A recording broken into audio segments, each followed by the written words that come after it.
Bulb আবিষ্কারের ইতিহাসে LED bulb একটি নির্ভরযোগ্য জিনিস বর্তমানে, কারণ এই বাল্বের আবিষ্কারের পরে আমাদের ইলেকট্রিক বা বিদ্যুৎ সাশ্রয় অনেকটাই কম হয়ে গেছে। কারণ এই ধরনের বাল্বগুলি বিদ্যুৎ অনেকটাই কম লাগে এগুলোকে জ্বালাতে, যার ফলে বিদ্যুতের অনেকটা কম খরচা করেই এই বাল্বগুলো চালানো যায়, যার ফলে মাসের শেষে যে ইলেকট্রিক বিলটা আসে সেটাও হয় অনেকটা কম।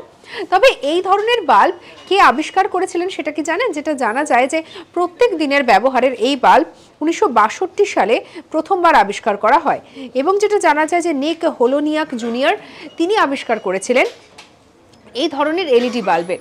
এবং পরবর্তীকালে কিন্তু আধুনিক যে বাল্ব অর্থাৎ যে এলইডি বাল্ব, এই বাল্বেরই কিন্তু রমরমা দেখা যায়। আগের যে বাল্ব ছিল সেই বাল্বের ধরন পাল্টে, আর এই ধরনের বাল্বকেই মানুষ বেশি করে পছন্দ করেছে, কারণ সব দিক থেকেই উপযোগী এবং বিদ্যুৎ সাশ্রয় কম হয় এই বাল্বের। সঙ্গে রাখুন আজ তাক বাংলাকে, সাবস্ক্রাইব করতে ভুলবেন না।